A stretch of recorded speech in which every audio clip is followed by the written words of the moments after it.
MLA அருமையான CD Raviji இங்கே இருக்கின்றார்கள். தமிழகத்தினுடைய சக பிரபையராக இருக்கக்கூடிய பொங்குலெட்டி சுதாகர் ரெட்டி ஜி அவர்கள் இங்கே இருக்கின்றார்கள். சட்டப்பேரவையில் பாரதிய ஜனதா கட்சியினுடைய தலைவர் நயினார் நாகேந்திரன் அண்ணன் இங்கே இருக்கின்றார்கள். மாநிலத்தினுடைய துணைத் தலைவர் முன்னாள் எம்பி எம்எல்ஏவாக பணியாற்றிய நம்முடைய அண்ணன் விபி துரைசாமி அவர்கள் இங்கே இருக்கின்றார்கள். முன்னாள் எம்பியாக நரசிம்மன் அவர்கள், முன்னாள் எம்பியாக கேபி ராமலிங்கன் அவர்கள், முன்னாள் எம்எல்ஏவாக ஏஜி சம்பத் அவர்கள், முன்னாள் எம்எல்ஏவாக காந்தி தேவி அக்கா அவர்கள், மாநில பொதுச் செயலாளராக அண்ணன் ஜி.கே. செல்லகுமார் அவர்கள் இங்கே இருக்கின்றார்கள். நண்பர்களே, எங்களுடைய அகில இந்திய பொதுச் செயலாளர் அண்ணன் சிடி ரவிஜி அவர்களும் சுதாகர் ரெட்டிஜி அவர்களும் இங்கே வந்திருப்பது அமைப்பு சார்ந்த வேலைகளை கவனிப்பதற்காக. இன்று காலையிலே பாரதிய ஜனதா கட்சியினுடைய கோர் கமிட்டி நடந்து முடித்த பின்பு நகர்ப்புற தேர்தலுக்காக அமைக்கப்பட்டிருக்கக்கூடிய குழுக்களை சந்தித்து அவர்களுடைய கருத்துக்களை பரிமாற்றம் செய்து கொண்டார்கள். அது முடிந்த பிறகு பத்திரிகை நண்பர்களை இப்போது சந்திக்கின்றோம். நண்பர்களே, உங்களுக்கு தெரியும், தமிழகத்தை பொறுத்தவரை கடந்த ஒரு வார காலமாக ஒரு பேரிடரை சந்தித்து விட்டு இப்பொழுதுதான் பெருமூச்சு விட்டிருக்கின்றோம். குறிப்பாக சென்னை, அதை சுற்றி இருக்கக்கூடிய மாவட்டங்கள், டெல்டா பகுதி, இப்பொழுது கன்னியாகுமரி சார்ந்திருக்கக்கூடிய பகுதிகளில் கனமழை காரணமாக மக்களுடைய வாழ்வாதாரம் பாதிக்கப்பட்டிருக்கிறது. குறிப்பாக நம்முடைய டெல்டா பகுதியிலே ஆயிரக்கணக்கான விளை நிலங்கள் மழையிலே மூழ்கி விவசாய நண்பர்களுக்கு மிகப்பெரிய சேதத்தை ஏற்படுத்தி இருக்கிறது. சென்னையை பொறுத்தவரை பல நண்பர்கள் வாழ்வாதாரத்தை இழந்திருக்கின்றார்கள். பாரதிய ஜனதா கட்சி முழுமையாக மக்களுக்கு தேவையான சேவை பணியில் ஈடுபட்டு 10 இடத்திலே சென்ட்ரலைஸ்ட் கிச்சன்களை நடத்தி மக்களுக்கு மிகப்பெரிய பணியை செய்திருக்கின்றது. அதுபோல் அனைத்து இடங்களும் கூட மக்களுக்கு தேவையான பொருட்களை, நிவாரண உதவிகளை செய்திருக்கிறது. அதே போல நமக்கு தெரியும், நம்முடைய டெல்டா பகுதியிலே இந்த முறை மிகப்பெரிய அளவிலே சேதம் ஏற்பட்டிருந்தாலும் கூட இந்த கெட்டதிலே ஒரு நல்ல நிகழ்ச்சி, நம்முடைய விவசாய நண்பர்கள் இந்த முறை பாரத பிரதமர் நரேந்திர மோடிஜியினுடைய ஃபசல் பீமா யோஜனா கீழ் பெரும்பாலான விளை நிலங்களை இன்சூரன்ஸ் செய்திருக்கின்றார்கள். அது ஒரு ஆறுதலான விஷயம். அதே போல நேற்று நாங்கள் வலியுறுத்தி இருந்தோம், மாநில அரசு குறிப்பாக 2016-17 பின்பு வாங்கப்பட்ட பயிர்க்கடன்களை முழுமையாக ரத்து செய்யப்பட வேண்டும். எங்கேயெல்லாம் மழைநீர் மிகப்பெரிய பாதிப்பை ஏற்படுத்தி இருக்கின்றதோ இதிலிருந்து மீள்வதற்கு ஒரே வழி அவருடைய பயிர்க்கடன்கள் ரத்து செய்யப்பட வேண்டும். அதே போல யாரெல்லாம் வாழ்வாதாரம் இழந்திருக்கின்றார்களோ அவங்களுக்கு ஒரு முறை 5000 ரூபாய் உடனடியாக நிவாரண நிதியாக மாநில அரசு அளிக்க வேண்டும் என்று கூட நாங்கள் கோரியிருந்தோம். அது மட்டுமல்ல, மாநில அரசு அடுத்த முறை இதே போன்ற நிகழ்வுகள் நடக்கக்கூடாது என்பதற்காக திருப்புகழ் முன்னாள் ஓய்வு பெற்ற IAS அதிகாரி தலைமையிலே ஒரு குழுவை அமைத்திருக்கின்றார்கள். அது வரவேற்கப்பட வேண்டிய விஷயம். திருப்புகழ் IAS அவர்கள் இதற்கு முன்னால் அவர் பணியாற்றிய இடத்திலெல்லாம் நேஷனல் டிசாஸ்டர் மேனேஜ்மெண்ட் அத்தாரிட்டி சேர்மனாக இதற்கு முன்னால் பணியாற்றிய இடத்துல மிகப்பெரிய பேரிடரை சமாளித்த அனுபவம் அவருக்கு இருக்கிறது. அவருடைய சேவையை தமிழக அரசு முழுமையாக பயன்படுத்தி அவர் கொடுக்க போகின்ற மாஸ்டர் பிளான் மூலமாக சென்னை மாநகரம் அடுத்த முறை நடக்கின்ற வெள்ளப்பெருக்கோ அதிகமாக மழை பொழிவு இருக்கும் பொழுது இதுபோல் ஒரு சிக்கல் ஏற்படாமல் அவருடைய அறிக்கையை முழுமையாக நடைமுறைப்படுத்தும் என்கின்ற நம்பிக்கை பாரதிய ஜனதா கட்சிக்கு இருக்கிறது. அதே போல பாரதிய ஜனதா கட்சி சார்பாக ஒரு குழுவையும் அமைக்க ஆரம்பித்து விட்டோம். இந்த குழு Indian institute of human settlement, IIT Chennai போன்ற வல்லுநரிடம் பேசி நாங்களும் கூட இந்த கமிட்டிக்கு கட்சி சார்பாக சில முக்கியமான கோரிக்கைகளை, முக்கியமான ஆலோசனைகளை வழங்க இருக்கின்றோம். ஏனென்றால் அடுத்த முறை சென்னைக்கு இது போல் ஒரு வெள்ளப்பெருக்கு வரக்கூடாது என்பதற்காக. நண்பர்களே, அது மட்டுமல்ல, மாநில அரசு தன்னுடைய ஆகஸ்ட் 15க்கு பின்பு வாடிக்கையாக எப்பொழுதும் கூட இந்த மாஸ்டர் டிரைனேஜ் கெனால் உள்ளே இருக்கக்கூடிய டிரைனேஜ் ஃபெசிலிட்டி எப்பொழுதும் கூட தூர்வாரும். இந்த முறை 2000 கிலோமீட்டர் பரப்பளவு இருக்கக்கூடிய டிரைனேஜ் கெனாலை முழுமையாக தூர்வாரவில்லை. நம்முடைய அமைச்சர் KN நேரு அவர்கள் சொன்னது போல 400லிருந்து 600 கிலோமீட்டர் மட்டும்தான் அவர்களால் வாரி இருக்க முடிகிறது.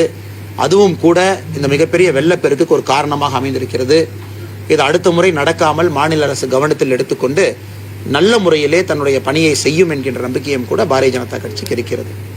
நண்பர்களே, அது மட்டுமல்ல, முழுமையாக நம்முடைய மத்திய அரசு, குறிப்பாக நம்முடைய பாரத பிரதமர் திரு நரேந்திர மோடிஜி அவர்கள், அகில இந்திய தலைவர் திரு JP நட்டாஜி அவர்கள் அனைவரும் கூட தமிழகத்தில் நடைபெற்ற இந்த பேரிடர் நிகழ்வை முழுமையாக பார்த்திருக்கின்றார்கள். முழுமையாக அவருடைய கரிசனத்தை நமக்கு சொல்லி இருக்கின்றார்கள். நம்முடைய மாண்புமிகு இணையமைச்சர் டாக்டர் எல் முருகன் அவர்கள் நேற்று முழுவதும் சென்னை பகுதியிலே சுற்றுப்பயணம் செய்து எப்படிப்பட்ட பேரிடர் நிகழ்ந்திருக்கிறது என்று குறித்து கொண்டிருக்கின்றார்கள்.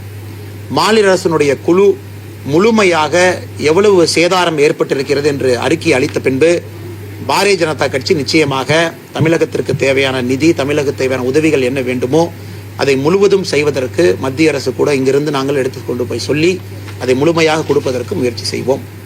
பத்திரிகை நண்பர்களுக்கு ஏதாச்சும் கேள்வி இருக்குன்னா கேட்கலாம். நேரடியாக நம்முடைய அகில இந்திய பொதுச் செயலாளர் அண்ணன் சி.டி. ரவிஜி அவர்கள் உங்களுடன் பேசுவார்கள். அனைவருக்கும் வணக்கம். Tamil is affected by rains. Heavy rains severely hits the livelihood of common people very badly in Chennai, Kanyakumari and Kadalur region. TN government failed in their duty, as this should have been forethought well before, and preventive action might have been initiated well before the monsoon. It has been 6 months since DMK formed the government in Tamil Nadu, but it seems CM Thiru Stalin is in still the honeymoon mood. I want to remind Thiru Stalin to come out this mood and focus on the problem of the people. Bad thing, they are going in old track. Old track means DMK when was in power previously, in that time they are focusing only for the family boosting, focusing only for the family wealth. Now also they, instead of working for a few family development, I request the Honorable Chief Minister to focus on the development of Tamil Nadu.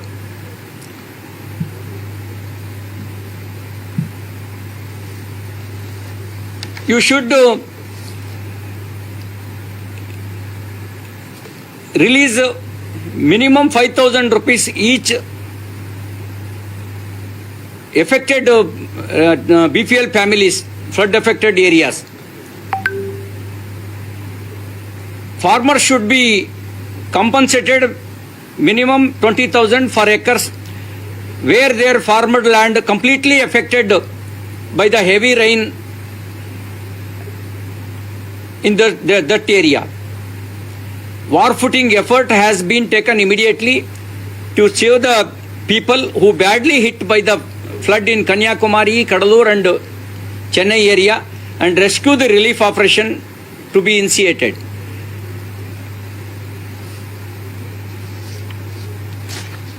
But now also he think he is in honeymoon. As early as possible come out, otherwise Tamil Nadu people kick out your party in politically. Before kick out the Tamil Nadu people, you come out the honeymoon period, you come to serve the people. This month 24th, our Honorable National President Shri J.P. Nadda ji is visiting Tamil Nadu, and 24th November he will arrive in Coimbatore, participate in the inauguration of various district office. He will also take up part of the state executive committee meeting to be held at Tirupur. Any questions? Please, we'll ask. கேள்விகள் இருந்தால் கேளுங்கண்ணா. 24ஆம் தேதி அகில இந்திய தலைவர் JP. நட்டாஜி அவர்கள் திருப்பூருக்கு வந்து நம்முடைய புதிய பாரதிய ஜனதா கட்சியினுடைய மாவட்ட கட்டடங்களை திறப்பு விழா செய்கின்றார்கள். திருப்பூர், திருப்பத்தூர், ஈரோடு, திருநெல்வேலி. அன்னைக்கு மாநிலத்தினுடைய செயற்குழு கூட்டம் கூட திருப்பூரில் நடக்க இருக்கிறது. நண்பர்களுக்கு கேள்வி இருந்தால் நேரடியாக நம்முடைய அகில இந்திய பொதுச் செயலாளர் சி.டி. ரவி அண்ணனும் நீங்கள் கேட்கலாம்.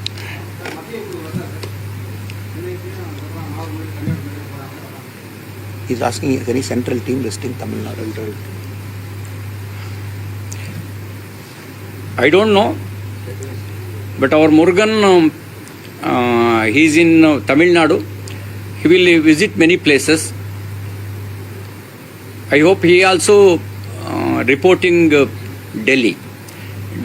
Delhi government always doing fairly. Delhi government release as per the NDRF norms. They will release previously also. Now also they will release. முதல் கட்டமாக நம்முடைய மத்திய இணையமைச்சர் முருகன்ஜி அவர்கள் சொல்வது தமிழ் மொழிபெயர்ப்பு. முருகன்ஜி அவர்கள் இங்கே வந்து பார்வையிட்டிருக்காங்க. நேற்று வந்து சென்னையிலையும் இன்னைக்கு வந்து நம்முடைய சதன் தமிழ்நாட்டுக்கும் போய் பார்வையிட்டிருக்கிறாங்க. முதல் கட்டமாக அவருடைய ஃபீட்பேக் வந்து நம்முடைய மத்திய அமைச்சரவைக்கு போகும். இரண்டாவது கட்டமாக உங்களுக்கு தெரியும், இது ஒரு ஃபார்முலா பேஸ்டு. இது NDRFலேருந்து ஒரு ஃபார்முலா படி கொடுப்பாங்க. மாநில அரசு கீழே இருந்து கேட்கும் ஒரு குழு அமைப்பாங்க. அதை பொறுத்து அங்கிருந்து குழு வருவாங்க. இது அனைத்தும் முறைப்படி நடக்கும். தமிழகத்திற்கு எந்தவித பாதிப்பும் இல்லாமல் மத்திய அரசு முழு உதவியும் செய்யும்.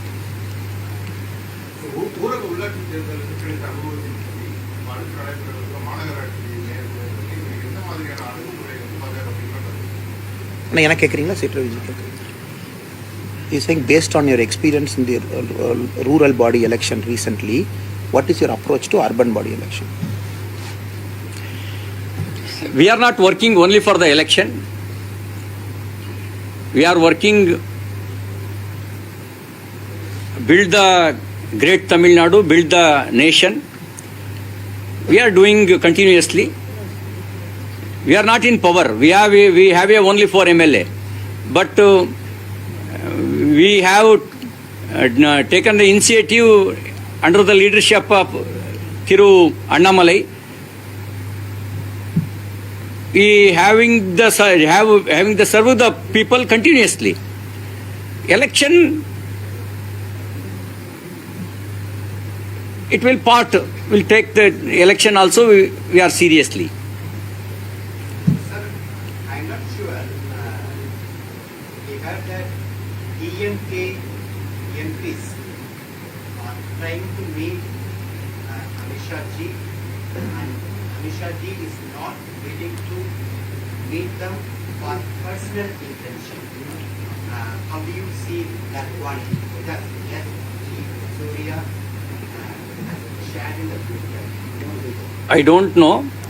Amit Shah, he is a Indian government home minister. All MPs, they wanted to meet. He will meet. No issues. He will meet. No issues. Sir, regarding a farmers insurance, tomorrow is the last day, and agriculture ministry has communicated it is all depends on central government.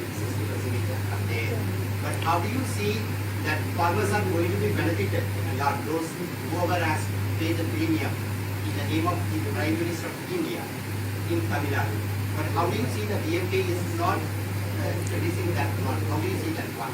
They are not frankly open to accept that it comes from the central government. இந்த கேள்வி நான் எடுத்துக்கிறேங்கண்ணா. இந்த கேள்வி நான் சொல்கிறேன் ஒரு சார்பாக. அண்ணா, முதல்ல நீங்கள் கேட்ட திமுக எம்பிக்கள் அமித்ஷாஜியை பார்க்கறது, ஐயா சொன்னது வந்து, அமித்ஷாஜி அவர்கள் பாரதத்தினுடைய உள்துறை அமைச்சர். எல்லாரையுமே பார்ப்பார். யாரெல்லாம் அப்பாயின்மெண்ட் கேட்குறாங்களோ முறைப்படி பார்ப்பார். பல முறை நானே டிஎம்கே எம்பிக்கள் அவர்கள் அமித்ஷாஜி அவரை போய் பார்த்தது நானே கூட பார்த்துருக்கேன் பார்லிமெண்ட் ஹவுஸில். அவர் யாரையும் வந்து தரம் பிரித்து பார்க்க மாட்டார். இது முதல்ல. இரண்டாவது, நம்முடைய பாரத அரசு ஃபசல் பீமா யோஜனா படி உங்களுக்கு தெரியும், ஒரு விளை நிலத்துக்கு 230 ரூபா நீங்கள் இன்சூரன்ஸ் பே பண்ணுறீங்க அப்படின்னா 19,600 23,400 வரை உங்களுக்கு வந்து கிளைம் ஆகும். முழுமையாக 80%, 100%.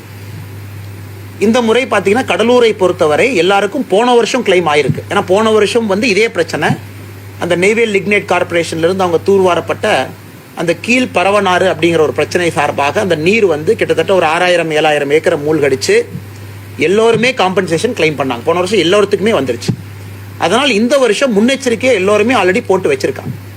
கடலூர் மாவட்டத்தில் பார்த்தீங்கன்னா 7,000 ஏக்கருக்கு மேலே 2017, 18, 19, 20 4 வருடமாக கிளைம் ஆகிட்டு இருக்கு. ஸோ அது வந்து ஒரு முறைப்படி நடக்கும். ஏன்னா இப்போ தமிழ்நாட்டில் ஃபசல் பீமா இன்சூரன்ஸை பொறுத்தவரை மிகப்பெரிய விழிப்புணர்வு நடந்திருக்கு. நீங்கள் கேட்டது ஒரு நியாயமான கேள்வி.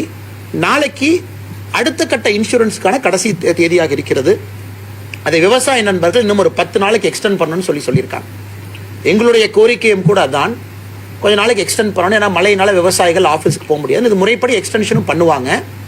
ஆனால் இப்போ நடந்த சம்பாக்கு பார்த்தீங்கன்னா, சம்பா சாகுபடிக்கு சம்பா யாரெல்லாம் விதைச்சிருக்காங்களோ அனைவருமே இன்சூரன்ஸ் பண்ணி கிட்டத்தட்ட பயிர் நாம போட்டு 20 நாட்கள் ஆச்சு.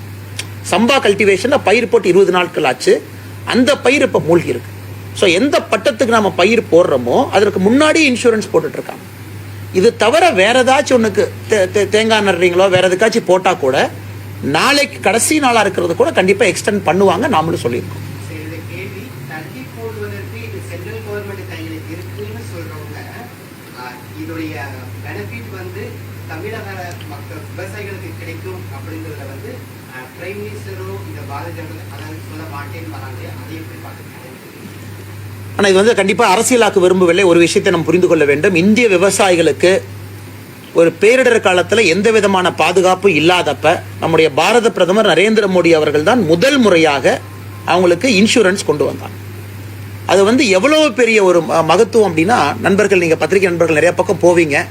நேற்று கடலூர் போகும்பொழுது நமக்கு மிகப்பெரிய ஒரு நம்பிக்கை என்ன கொடுத்ததுன்னா, ஒரு வயசான பாட்டி சொல்கிறாங்க, கண்ணு நட்ட காசுக்கு போட்ட காசுக்கு கண்டிப்பாக இன்சூரன்ஸில் பணம் வந்துடும். இப்போ சிடி ரவிஜி சொன்னது போல சப்மெர்ஜ் ஆன ஏக்கருக்கு எங்களுக்கு 20,000 ரூபா மாநில அரசு காம்பன்சேஷன் கொடுக்கணும். முதல்ல வந்து பார்த்தீங்கன்னா நீங்கள் கூலி வேலை செஞ்சதுக்கும் உள்ள நீங்கள் போட்ட காசுக்குமே வராத இடத்துல இப்போ இன்சூரன்ஸ் கொடுக்குது. அதாவது 23,600 ஒரு ஏக்கருக்கு பணம் நமக்கு வருதுன்னா நீங்கள் அந்த அளவுக்கு செலவு பண்ணியிருக்கீங்க. ஆவரேஜாக 15, 16, 18,000 ரூபா நம்ம ஒரு இடத்துக்கு போட்டிருக்கோம். நெல் வந்து நீங்கள் ஒரு ஏக்கருக்கு போனால் 18,000 ரூபா செலவாகுது குறிப்பாக. இப்போ அதையும் தாண்டி மாநில அரசு இழப்பீடு கொடுக்கணும் அப்படின்னு. ஸோ அதனால் நாம் வந்து ஐயா சொன்னது போல மக்களுக்காக பணியை செய்து கொண்டே இருக்கின்றோம், சேவையாக செய்து கொண்டிருக்கின்றோம். 4 வருடத்திற்கு முன்னாடி 2 ஏக்கர் 3 ஏக்கரில் போட்ட இன்சூரன்ஸ் இன்னைக்கு 4,000, 5,000 ஏக்கரில் அந்த இன்சூரன்ஸ் போடுவது பாரத பிரதமருக்கு விவசாயிகள் கொடுத்திருக்கக்கூடிய நற்சான்று தான் நாம் பார்க்கின்றோம்.